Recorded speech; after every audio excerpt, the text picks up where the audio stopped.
Fala galera, mais um bode do Paulo e sem querer esse mês eu acabei fazendo o mês da ansiedade e isso aqui nem estava planejado, não foi assim que eu queria, mas aconteceu e é isso aí. E enfim, eu falei muito sobre ansiedade, falei nos chats, escrevi sobre, fiz 2 chats sobre ansiedade, 3 chats sobre ansiedade, teve um monte de coisa na Baster.com sobre ansiedade e tudo mais e agora vai sair um bode porque em abril de 2024 saiu um artigo na revista Clinical Psychology Review, que é, bom, um dos periódicos de estudos para psicologia clínica, que é minha área de atuação, e ele resume bem várias coisas que eu falo aqui para vocês, e seria importante aí vocês entenderem isso e pelo menos verem que eu não sou doido. Então, para quem quiser referência, eu vou deixar um link aí em algum lugar. Mas, enfim, o artigo é a meta-análise, a revisão meta-analítica de manejo de raiva, né? E atividades que aumentam ou diminuem, né, o arousal, que é aquilo que você sente quando você está com raiva, né? O que tira ou incentiva a raiva. Tá? E aí eu tô falando meio pausado porque eu tô lendo o artigo enquanto eu falo com vocês, então vai ser desse jeito aí hoje. Não sei se é a melhor forma possível, mas é o que tem para hoje. Bora lá. E, bom, tem várias coisas, vou ler aqui os highlights, né? De todas as emoções negativas, a raiva é uma que as pessoas têm mais dificuldade de regular. Uh, atividades que diminuem a tua percepção fisiológica, né? Decrease arousal, diminuem aquela coisa que você sente que te, te agita, né? Diminui a agitação. Arousal, acho que tradução boa é agitação. Né? Então, respiração, meditação e yoga diminuem a raiva. Né? O conhecimento popular diz que ventilar reduz a raiva e a agressão, mas não diminui. Entendam de uma vez por todas, tá? Você ficar ventilando, socando saco de pancada, ficar gritando, ficar jogando coisa na parede, no longo prazo, isso não diminui a raiva. Né? Sair para uma corrida é ótimo para o seu coração, mas não é bom para o seu manejo de raiva. Tá? Isso é um dos motivos que eu não faço esse tipo de coisa, de ler artigos científicos para vocês, porque artigos científicos são complicados. Tá? E essa é uma das frases complicadas. Então, não é que praticar esporte não te ajuda, não te faz bem, não faz bem para o seu coração, não é um regulador imenso das tuas emoções de forma geral, mas ele não é um componente importante para manejo de raiva no longo prazo. O que significa? Se você tem crises de raiva e você sai para correr, não há uma expectativa positiva de que você tenha uma diminuição da tua raiva no longo prazo. Então você não vai ter menos crises de raiva por causa disso. Talvez você consiga compactar a tua raiva, talvez você esteja fugindo daquilo que importa para você, talvez você se sinta melhor como você volta, quando você volte de uma corrida, mas isso não vai diminuir obrigatoriamente a quantidade de crises de raiva que você tem. Talvez tirando ela, você tenha mais, mas isso não significa que vai diminuir ou resolver o problema, ou que o resultado disso é significativo. Tá? E aí o artigo fala um monte de coisas, piriri pororó. Tem algumas coisas que são importantes. Eles também usam o exemplo do tráfico, né, do trânsito, né, de uma pessoa que a raiva acontece muito no trânsito. Eles falam sobre estar sendo provocado, não estar sendo provocado. Então vamos lembrar que o que eu falo sobre você aprender a distinguir se tem um tigre na tua frente, não tem um tigre, se alguém tem uma arma apontada na tua cara, se tem alguém tentando te agredir efetivamente. Lógico que tem alguém gritando com você, eu vou falar para você ir embora, né? Então não vou falar para você aguente lá parado uma situação de abuso como se você fosse um iogue. Não, você vai embora e aí você vai ter um monte de emoções depois que esse evento acabou e aí você pode fazer suas coisas e achar seus métodos de diminuir, né, essa pressão que aconteceu dentro de você, mas dentro da situação, né, se a situação demanda ações você precisa agir, tá? Então vamos separar primeiro essas coisas, tá? E entender que existem esses dois movimentos grandes, né? Que é quando você tem uma raiva, que tem ali um tigre dentro da tua sala e você precisa tomar decisões complicadas, e eu quase sempre lembro, você pode só sair da sala. Você não precisa agir com raiva. E aí depois que você tirou a situação complicada, aí sim você vai usar essas estratégias que eu tô falando, tá? Se você tá no trânsito, velho, você tá dentro de uma tonelada. Não tem ninguém ali fazendo alguma coisa. Você só tá no trânsito. E você é trânsito de outras pessoas. Então aprendam a lidar com isso. E aí é um lugar super apropriado para você fazer meditação, mindfulness, exercício de respiração, relaxamento e etc. Tá? É, Dentre outras coisas que eles estão falando, eles usam uma analogia muito parecida com a minha, por óbvio, porque as minhas analogias são tiradas das mesmas coisas. Eu sou treinado nas mesmas coisas que essas pessoas foram treinadas e tudo mais. Então, a raiva é uma resposta emocional, real, a coisas reais ou imaginárias para ameaças ou provocações. De novo, a saber diferenciar o que é tigre ou cheiro de tigre, que eu falo, que é o imaginário, e por aí vai. E aí ele fala daqui das dimensões das emoções, valência e o que eu estou chamando aqui, traduzindo como agitação, né? Então, você pode separar as emoções de forma gerais em duas dimensões, então valência positiva e negativa, e o estado de agitação, que é o que eu falo para vocês, eles inclusive falam low versus high, então muito e pouco, que é o que eu tento instruir vocês, é a forma mais fácil de você compreender suas emoções, é saber se você está em estado de muito, estado de pouco, e se essa valência é positiva ou negativa. E aí a gente dá nomes diferentes a essas coisas, né? Então, se você está com ansiedade de, né, no inglês tem isso, você fica ansioso para ver um show. No Brasil você não tem ansiedade de ver show, né? Você fica excitado, você fica esperançoso, você fica animado, né? Mas lá eles usam a palavra ansiedade para coisas positivas também, mostrando que a gente só dá nome para as coisas, mas o que tem são esses dois estados, de muito, de pouco, e negativo e positivo. Então você pode ter uma ansiedade positiva em relação ao show e uma ansiedade negativa em relação a apresentar um trabalho na escola, apresentar no seu trabalho, sei lá. Você tem uma ansiedade positiva em relação ao seu casamento e uma ansiedade negativa em relação ao teu casamento na festa de casamento, porque vai ter gente que gosta e tem a pessoa chata que reclama do suplá ou da cor do suplá e tal. Você vai ter que lidar com essa tia chata, com um cunhado que só reclama que não tem o uísque que ele toma, que é uma bosta. Tá? Então, mais uma vez, esses são. É muito mais fácil você colocar, né, você fazer esse quadro de valência positivo e negativo, e se você está no estado de muito ou de pouco, e se você for plotando isso num gráfico, você vai entender muito mais das suas emoções do que ficar com teoria maluca à medida que você montar o teu mapa pessoal de emoções. E a raiva é uma emoção negativa, então ela tem valência negativa, geralmente ela produz coisas ruins e você se sente mal com ela e tudo mais, e os efeitos dela é negativo e tudo mais,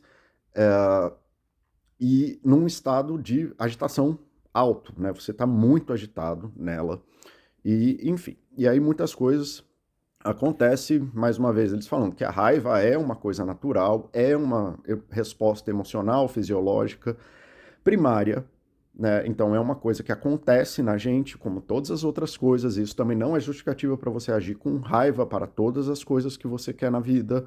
A gente precisa desenvolver inteligência emocional e aprender a se regular, né? Sendo que a raiva é uma das coisas que faz fluxo sanguíneo para os músculos, tanto para correr quanto para lutar, faz você se sentir mais forte, mais preparado para atacar, faz você ter menos percepção de dor e várias outras coisas. É por isso que gente consegue socar parede ao ponto de quebrar a própria mão socando parede, quando num estado normal o próprio corpo pararia ela, que é o mesmo motivo que você não consegue quebrar seus próprios dentes ou quebrar seus próprios ossos e etc. O corpo mesmo, isso, mas num estado de raiva você é capaz de fazer isso. E isso envolve tudo isso que a gente está falando, que ele tem uma valência negativa. Aí o artigo vai falar muito sobre as teorias das emoções e tudo mais, vai fazer um histórico enorme, tarará. Aí eu tenho divergências com esse artigo, a teoria das emoções que eu sigo não é a que o artigo segue, etc, e piriri pororó, e tá tudo bem, ninguém vai morrer por causa disso, larguem de ser chatos, e tudo bem. Aí o artigo vai falar mais um monte de coisa, Inclusive falando, however, most people report that they do not have efficient techniques for controlling their anger. Ou seja, a maioria das pessoas que sente raiva diz que não tem uma forma eficiente ou uma técnica eficiente para lidar com a raiva, né? Especialmente porque ela vem de forma abrupta, dessa forma, ela é intensa, de uma valência negativa e ela sempre acontece, coisas e piriri, pororó, parará. E beleza. E aí a gente vai seguindo aqui no artigo, e aí para onde que vai, que é a parte importante aqui no caso, que é o que eu venho falando sobre a ansiedade nesse último mês, de que você não vai achar a saída da ansiedade fazendo coisas que são ansiosas. Na raiva, você não vai sair do estado de raiva, especialmente quando é cheiro de tigre, e aí de novo, você está em situação de abuso, tem coisas realmente acontecendo na tua casa, tem um cachorro louco, né, na tua casa, aí são outras coisas. Mas a gente está falando muito mais da questão de ser o cheiro de tigre, né? Não tem algo acontecendo ou não tem algo que vai impactar diretamente a tua vida de forma contínua. É um evento isolado que te deu raiva, alguém te fechou, um barulho na rua, sei lá, bicho, o vizinho tocando música, sei lá, beleza? E aí você entra numa coisa de raiva e tudo mais e pedir pororó. E o que o artigo vai falar, né, que eu já falei lá, porque tem os highlights do artigo, é que tudo que você faz que não for tentar lidar com o seu corpo no estado de agitação é ineficiente para o controle de raiva no longo prazo. Ok? Perdão. Então, galera, é importante vocês assumirem a responsabilidade da coisa e conhecerem as estratégias possíveis para lidar com isso, porque não vai ser gritando, não vai ser perseguindo a pessoa, não vai ser socando coisa, não vai ser quebrando coisa, não vai ser gritando com teu filho, não vai ser nada que valide o estado de agitação, que seja uma resposta do estado de agitação que vai resolver a tua raiva. Muito pelo contrário, aí é quando eu falo que eu vario um pouco das teorias das emoções dessa galera, você só está aumentando a probabilidade de fazer isso no futuro, porque nós somos maquininhas de aprender. E quanto mais você faz uma coisa e mais essa coisa produz efeitos no mundo, mais você aprende a fazer aquela coisa. Então, quanto mais você se engajar na raiva e mantiver seus comportamentos raivosos acontecendo, maior a probabilidade de você agir com raiva, inclusive quando não há raiva. E é isso que eu falo sobre o ansioso. O ansioso, ele age de uma forma ansiosa, né? Mas ele só percebe a ansiedade naquele momento em que ele está com ansiedade. É a mesma coisa do cara da raiva. O cara da raiva, ele vive uma vida raivosa, geralmente, né? E aí ele só reclama daquele ponto onde ele tem prejuízo, mas o problema todo é um processo, tá? Então, assim, se você fica falando mal, reage mal ao jornal e se engaja contra o jornal, você reage contra o juiz de futebol, e por aí vai. O cara do time contrário do teu, o teu marido que fez isso, que fez aquilo, você só está se treinando cada vez mais para agir de uma forma raivosa e não há uma expectativa real de que você vá conseguir controlar isso. E muito pelo contrário, isso só tende a aparecer mais em situações em que a raiva não é necessária, porque você vai se tornando cada vez mais eficiente em agir com raiva.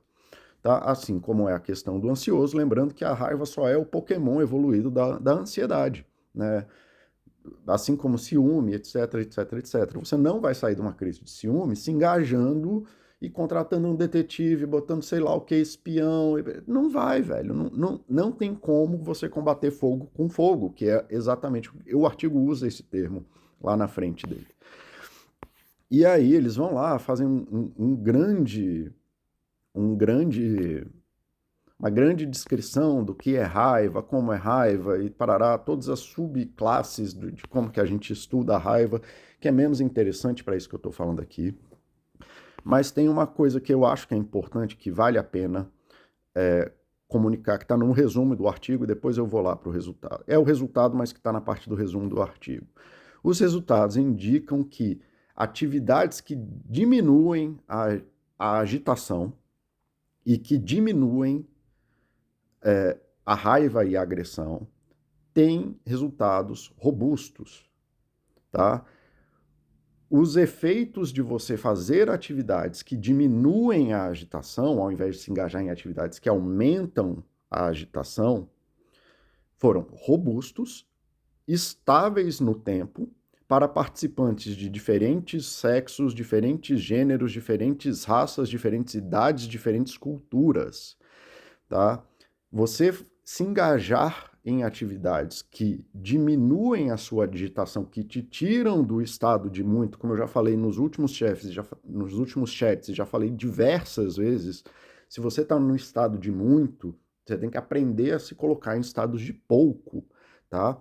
Então, atividades que diminuem seus estados de muito, diminuem a sua agitação, foram efetivas com estudantes, não estudantes, criminosos, não criminosos, em indivíduos com e sem debilidades intelectuais, tá?